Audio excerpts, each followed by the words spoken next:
네, 오늘 하나님께서 주시는 말씀 함께 읽겠습니다. 히브리서 1장 1절에서 3절까지의 말씀입니다. 히브리서 1장 1절에서 3절까지의 말씀, 네, 함께 읽겠습니다. 옛적에 선지자들을 통하여 여러 부분과 여러 모양으로 우리 조상들에게 말씀하신 하나님이 이 모든 날 마지막에는 아들을 통하여 우리에게 말씀하셨으니 이 아들을 만유의 상속자로 세우시고 또 그로 말미암아 모든 세계를 지으셨느니라. 이는 하나님의 영광의 광채시요 그 본체의 형상이시라. 그의 능력의 말씀으로 만물을 붙드시며 죄를 정결하게 하시는 일을 하시고 높은 곳에 계신 지극히 크신 이의 우편에 앉으셨느니라. 아멘. 잠깐 기도하겠습니다. 하나님 아버지, 주님의 말씀을 듣습니다. 우리의 마음을 겸손하고 또 겸손케 하여 주시고, 하나님 주님의 음성이 우리의 영혼을 살리는 줄로 믿기에 이 말씀이 나의 유일한 생명이고 능력인 줄로 믿기에 오늘 주 앞에 우리의 마음의 문빗장을 다 활짝 열고 주의 임재 앞에 나아가오니 주께서 말씀하실 때 우리의 심령이 아멘으로 화답하게 하여 주시고, 주께서 말씀하실 때 우리의 심령이 크게 기뻐하며 즐거워하는 이 한날 되도록 주께서 역사하여 주옵소서. 주님 말씀하여 주십시오. 내가 듣겠습니다. 예수님 이름으로 기도합니다. 아멘. 오늘 나눌 히브리서 본문은 히브리인들에게 보내는, 유대인들에게 보내는 히브리서 기자의 편지입니다. 히브리서는 신앙이 흔들리고 있는 유대인, 그리스도인들에게 신앙을 다시 한번 복돋워 줄 수 있는 그런 결단과 열정과 그리고 논리적인 체계로 전하는 편지이지요. 당시에 로마 황제였던 클라우디우스가 어떤 핍박을 사용했냐면 그리스도인들을 밖으로 추방하는 정책을 사용했습니다. 그래서 많은 사람들이 전 세계 각지로 흩어지게 되었고 그 안에서 신앙 공동체를 세우게 되었죠. 근데 그 자리에서 하나님이, 예수님이 다시 오실 것을 기대하며 예배하며 기도하고 준비하지만 예수님이 다시 오지 않으시는 거예요. 기대하고 기대했는데 기대하는 그 님은 안 오시고, 그러니까 얼마나 마음이 복잡하고 두렵고 그리고 조급했겠습니까? 근데 더군다나 그 시간에 많은 유대인 동족들이 자기들을 이단자 취급하는 겁니다. 종교적인 왕따를 하는 거죠. 그래서 그들이 가진 유혹이 있었어요. 그게 뭐냐면은 옛날로 돌아갈까라는 것. 옛날 유대에 가장 익숙했었던 그 제사제도 그 의식 그리고 그 관습으로 돌아갈까라는 수많은 유혹 앞에 사람들이 돌이키려고 하고 있었던 상황이었습니다. 이때 신앙이 흔들리는 믿음의 사람들에게 이 히브리서 편지가 전달된 것이죠. 그래서 히브리서가 이야기하는, 계속 주구장창 이야기하는 것은 너희들이 믿는 그 예수님은 굉장히 탁월하신 분이시고 우월하신 분이시고 정말 베스트라고 이야기하는 것이 바로 이 히브리서 본문이고요. 오늘 우리가 읽은 1절에서 3절까지는 바로 이 히브리서 전체의 내용을 총집약해 줄 수 있는 서론과 같다라고 생각하시면 될 것 같습니다. 이것만 읽으셔도요, 히브리서는 그래도 계속 읽으시기 바라고 묵상하시기 바랍니다. 오늘 본문을 조금 살펴보겠습니다. 먼저 1절에서 2절까지의 말씀 한번 읽어보겠습니다. 함께 읽겠습니다. 옛적의 선지자들을 통하여 여러 부분과 여러 모양으로 우리 조상들에게 말씀하신 하나님이 이 모든 날 마지막에는 아들을 통하여 우리에게 말씀하셨으니 이 아들을 만유의 상속자로 세우시고 또 그로 말미암아 모든 세계를 지으셨느니라. 오늘 본문에서 1절 말씀을 먼저 보면은 두 가지의 표현을 주목해 볼 필요가 있습니다. 시대를 구분하죠. 첫 번째는 옛적이라는 시대와 두 번째는 마지막이라는 시대입니다. 옛적과 마지막, 옛날은 아마 구약 선지자들이 말씀을 선포했었던 그 시대였겠죠. 그리고 마지막은 예수님이 이 땅 가운데 오시고 그리고 지금까지 살아가는 우리 믿음의 성도들이 살아가는 이 시대를 의미하는 것입니다. 근데 이 두 시대는 옛적과 마지막이지만 시대의 공통점이 있어요. 예나 지금이나 하나님은 말씀하셨고 지금도 말씀하고 계신다라는 사실이죠. 10년이라면 강산도 변한다라고 이야기합니다. 그러나 하나님의 말씀은 변하지 않는다는 사실입니다. 강산도 변하고 사람도 변하고 사랑도 변하는, 그러나 풀은 마르고 꽃은 시들지만 우리 하나님의 말씀은 영원히 서리라. 아멘. 이사야 선지자의 메시지, 하나님의 말씀은 절대로 변하지 않고 동일합니다. 근데 이 하나님 말씀에 중요한 원리가 있어요. 오늘 본문을 계속해서 보시면은 또 한 가지, 두 가지의 표현을 우리가 생각해 볼 수 있습니다. 바로 여러 부분과 여러 모양이라는 말이에요. 여러 부분이라는 것은 NIV 성경에서 at many times고요. 여러 모양이라는 것은 in various ways라고 되어 있습니다. 이 번역을 통하면은 모든 세대, 많은 시간 세대 동안 하나님은 다양한 방법들을 통해서 우리에게 말씀하셨다라는 것을 이야기하는 것이죠. 본문을 설교를 준비를 하면서 제가 신학교에서 공부를 하면서 설교학 강의를 들었었던 기억이 있고요. 그때 교수님께서 해주셨던 말씀이 있었어요. 그것은 뭐였냐면은 메시지는 변하지 않지만 메소드는 변한다라는 거죠. 메시지는 변하면 안 됩니다. 그러나 그 방법은 변할 수 있다라는 거예요. 옛적에는 하나님이 그 백성들을 돌이키게 하기 위해서 다양한 방법을 사용하셨어요. 기적을 사용하셨습니다. 홍해를 가르시고 불기둥과 구름기둥으로 신실하게 인도하시고, 때로는 나귀의 입을 여셔서 선지자로 하여금 가는 길을 못 가게 하시기도 하셨고, 직접 계시를 통해서 하나님은 사람들을 당신의 길로 인도하셨어요. 여러 방법으로 여러 시대 동안 하나님이 많은 방법으로 말씀하셨지만 그 말씀에 변하지 않는 핵심은 바로 그 메시지의 중심, 하나님의 나라라는 거예요. 많은 방법으로 말씀을 전하셨지만 주님께서 우리에게 구약부터 지금까지 이르러 말씀하시는 한 가지 내용은 바로 하나님의 나라, 그분이 다스리신다, 이 통치의 메시지였던 것이죠. 여러분, 오순절 다락방의 사건을 기억하시는 분 계실 겁니다. 오순절 다락방, 마가의 다락방에서 수많은 예수님의 제자들이 기도하는데 성령이 임하죠. 성령께서 불같이 임하시는데 그때 제자들이 방언을 하게 돼요. 근데 우리가 지금 생각하는 그런 방언이 아니었어요. 그때 방언은요, 모든 제자들이 각 나라의 말로 기도를 하는 것이 방언이었습니다. 다른 나라 말로 하는 거예요. 현재도 중국말로 방언하시는 분들이 계세요. 근데 이렇게 방언을 하는데 사람들이, 당시에 예루살렘으로 순례차 온 사람들이 깜짝 놀라는 거예요. 아니, 어떻게 우리나라 말을 하는데 저 사람들이 어떻게 유대인임에도 불구하고 각자의 말로 방언을 하는가.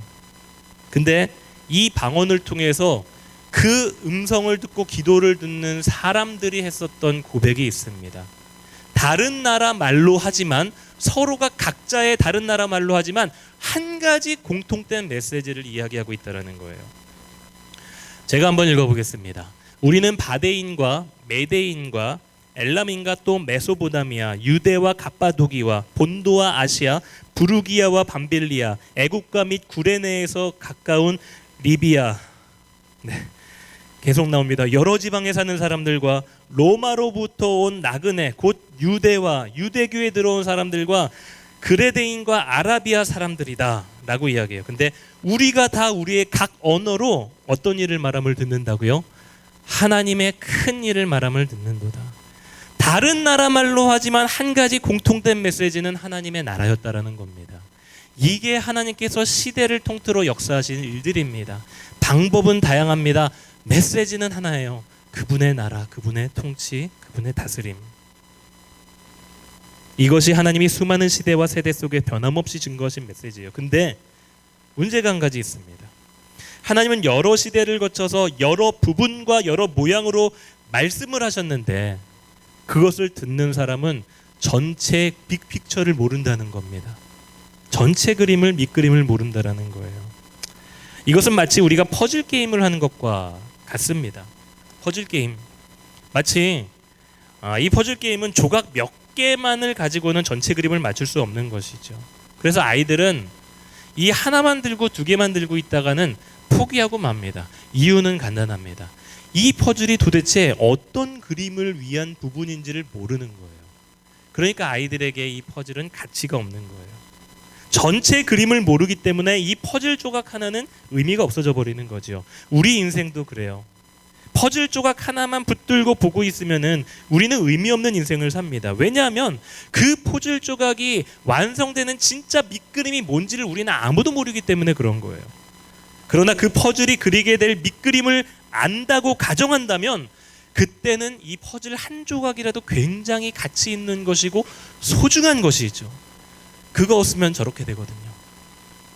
완성이 안 되는 겁니다. 그래서 우리가 전체 그림을 알면은 이 퍼즐 조각을 가지고도 굉장히 의미 있는 인생을 살 수가 있는 것이죠. 마찬가지로 구약 시대 때는 하나님이 선지자를 통해서 여러 퍼즐 조각을 던져주셨습니다.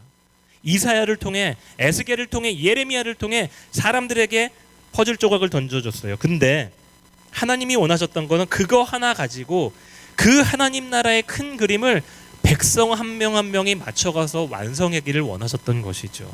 그러나 그들이 기대에 미치지 못했습니다. 대부분의 백성들은 큰 그림을 보지 못하니까 이 퍼즐 조각의 가치를 몰랐어요. 그리고 던져버립니다. 그리고 정말 내가 만질 수 있고 지금 뭔가 나에게 응답을 줄 수 있을 것만 같은 그 대상을 찾기 헤매죠. 그게 바로 우상입니다.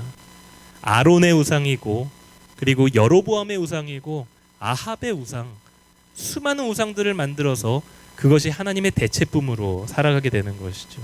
이게 반복되는 이스라엘 백성의 역사였어요. 그래서 결국에 하나님이 결단을 하셨던 게 무엇이냐면은 그 하나님의 밑그림을 마지막에는 완전히 통으로 보여주시길 원하셨던 거예요. 누구를 통해서? 오늘 본문에 의하면 그 아들을 통해서입니다. 예수 그리스도를 통해서 그 밑그림을 보여주시는 거예요. 옛적 시대에는 막연하게 퍼즐 조각 하나 들고 방황했지만 이제는 하나님이 분명한 그림을 예수님을 통해서 우리에게 그 하나님의 나라를 보여주신 거죠. 그래서 옛적에는 막연했던 것이 이제는 확연하게 보이게 되는 것이고, 막연했던 그림이 확연한 그림을 볼 수 있게 해준 겁니다. 예수님을 통해서 그런 일이 일어나는 것이죠. 그리고 이 큰 그림을 보면서 살아온 사람들은 끝까지 말씀을 지키며 살았어요. 우리가 히브리서 11장의 믿음에 대한 내용을 너무 잘 아실 거예요. 그 하나님의 사람들 시리즈에서 담임 목사님께서 시리즈로 설교를 한 명 한 명 해주셨죠. 그때 우리가 고백했었던, 그리고 읽었었던 본문입니다. 그리고 이게 동일하게 우리의 고백인 거죠. 히브리서 11장 13절 말씀을 한번 읽어보겠습니다. 시작. 이 사람들은 다 믿음을 따라 죽었으며 약속을 받지 못하였으되 그것들을 멀리서 보고 환영하며 또 땅에서는 외국인과 나그네임을 증언하였으니. 그들은 퍼즐 조각 하나를 붙들었습니다. 그들 시대에 예수님을 보지는 못했습니다. 그러나 하나님을 떠나지 않았어요. 그 이유는 주님의 그 약속, 그 큰 그림을 보고 있었기 때문입니다. 그리고 믿었기 때문이고 확신했기 때문입니다. 여러분, 그거를 믿음이라고 이야기하는 거예요. 믿음은 내가 무언가를 바라는 것이 지금 당장 이루어질 거라고 믿는, 확신하는 게 믿음이 아닙니다. 믿음은 하나님의 나라, 주님께서 보여주신 큰 밑그림을 내가 인정하고 이 자리에서 사는 것이 믿음이에요. 내가 무언가를 가상해 내 미래의 모습을 설정해 놓고 이것이 이루어질 것입니다 라고 확신하는 것이, 그것이 믿음의 전부가 아니라는 겁니다. 성경에서 나오는 수많은 인물들은 보지 않았지만 죽음을, 보지 않았지만 헌신을, 보지 않았지만 순종을 했던 사람들이 믿음의 사람들인 거예요. 그 누구도 주님 이것이 이루어질 것을 믿습니다 라고 믿어본 사람은 없다라는 거죠.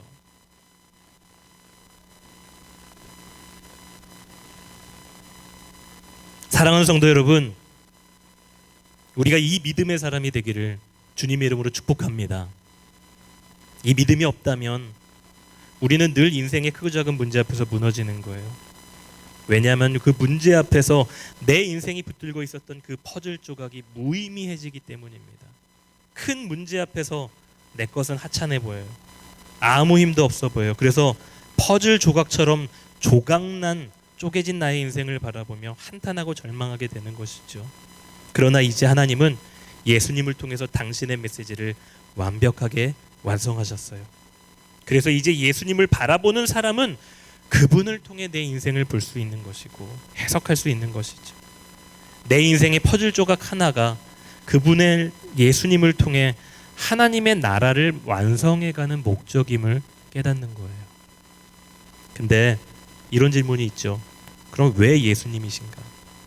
왜 다른 종교도 아닌, 왜 다른 선생도 아닌, 왜 다른 지도자도 아닌 예수님이신가? 오늘 2절 후반부를 한번 보시면 이 모든 날 마지막에는 아들을 통하여 우리에게 말씀하셨는데 이 아들을 만유의 상속자로 세우셨다라는 거죠. 그분은 하나님의 모든 통치 권세를 다 물려받으신 분이에요. 그래서 예수님은 하나님 나라의 완성이시고 하나님 나라 자체예요. 그래서 그분이 이 땅에 BC와 AD를 나누셨던 분이시고 이 땅의 역사를 주관하시는 분이시죠. 또 한 가지, 그는 모든 세계를 지으신 창조주신 거죠. 1장 3절 말씀을 한번 읽어보겠습니다. 이는 하나님의 영광의 광채이시요 그 본체의 형상이시라. 그의 능력의 말씀으로 만물을 붙드시며 죄를 정결하게 하는 일을 하시고 높은 곳에 계신 지극히 크신 이의 우편에 앉으셨느니라. 하나님은, 예수님은 무엇보다도 온 세계를 만드신 창조주 하나님 그분이라는 거예요. 영광의 광채이시고 그 본체의 형상이신 예수님이 지금도 보좌 우편에 앉아서 이 땅을 통치하시는 왕이시고요.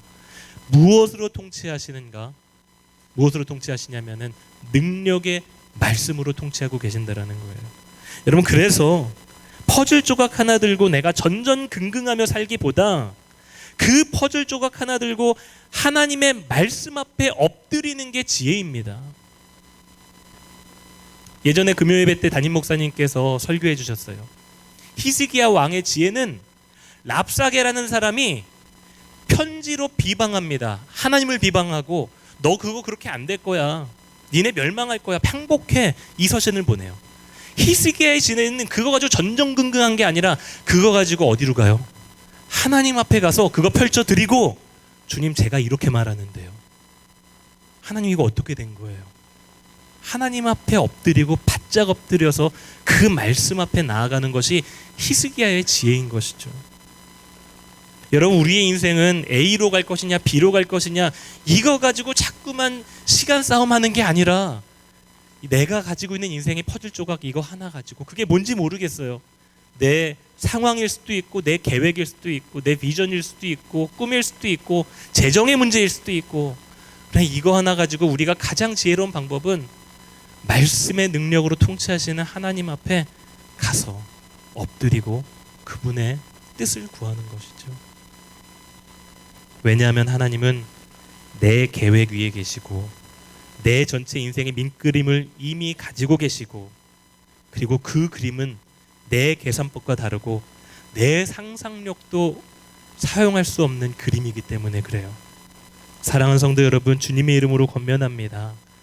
우리 인생이 조금 더디더라도 시행착오를 겪더라도 하나님이 보여 주신 그 그림을 신뢰하고 인정한다면 지금 내가 가지고 있는 붙들고 씨름하고 있는 이 퍼즐 조각 그거 가지고 하나님의 임재 앞에 바짝 엎드릴 수 있는 저와 여러분 되시기를 주님의 이름으로 축복합니다. 예수님이 내 인생을 창조하신 하나님이세요. 그리고 그분이 내 인생을 설계하셨어요. 그리고 그분은 신실하신 분이에요. 내가 그것을 인정한다면 어떤 선택이든 주님은 나를 하나님 나라의 완성품으로 만들어 가시는 과정인 줄로 믿습니다. 두 번째 함께 나누고 싶은 내용입니다. 오늘 한 가지 더 나누고 싶은 내용이 있어요. 구약에서는 하나님께서 선지자들을 통해서 여러 부분과 모양으로 말씀하셨어요. 근데 한 가지 우리가 주목해야 될 단어가 있습니다. 한 가지 단어, 뭐냐면요, 마지막이라는 거예요. 선지자들을 통해서 여러 세대를 통해 여러 방법으로 말씀하셨는데 이 모든 날 마지막에는 마지막 메시지를 전하신 거예요.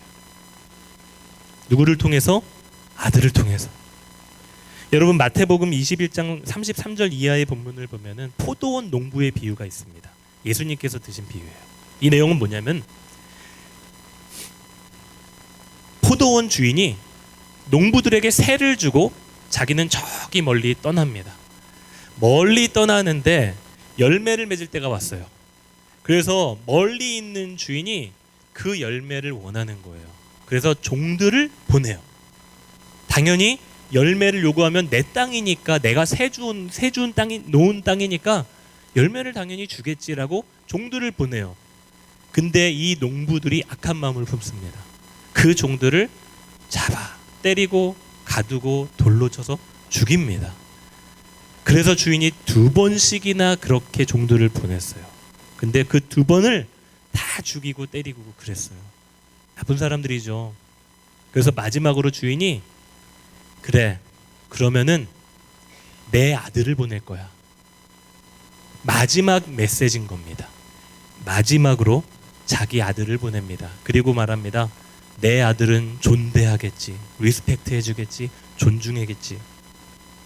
그러나 주인의 예상은 완전히 빗나가고 맙니다. 마태복음 28장 38절 39절 말씀을 한번 보면요, 농부들이 그 아들을 보고 서로 말하되 이는 상속자니 자 죽이고 그의 유산을 차지하자 하고 이에 잡아 포도원 밖에 내쫓아 죽였느니라. 여러분, 주인의 입장에서 아들을 보낸 것은 다른 종들을 보낸 것과 비교할 수 없는 강도 높은 메시지인 거예요. 아들을 보냈다라는 것은 주인으로서는 최후 통첩을 하고 있는 겁니다. 이제 아들이라도 보냈는데 죽이게 된다면은 아버지로서 할 수 있는 것은 단 하는 거예요. 오늘 본문으로 돌아와서 온 천지 만물을 다스리시는 하나님이 이 땅의 여러 부분과 모양으로 말씀하셨죠. 그리고 마지막에는 아들을 보내셨어요. 이 아들이 이제는 우리에게 보내는 하나님의 최후 통첩인 겁니다. 모든 날 마지막에 이제는 예수 그리스도를 통해서 그분의 최후의 메시지를 우리에게 전하신 거예요. 여러분, 이제 이쯤 되면요, 더 이상 어떤 메시지도 없습니다. 어떤 타협도 없어요. 아들을 사지로 몰아낸 부모가 무엇을 바라겠어요? 이제는 그 아들을 통해서 주시는 메시지는 그 아들을 받아들이고 존중하고 영원한 삶을 얻을 것인가, 아니면은 영원한 삶을 얻지 못할 것인가? 우리는 이 질문 앞에 놓여져 있는 겁니다. 사도행전 4장 12절 함께 읽어보겠습니다.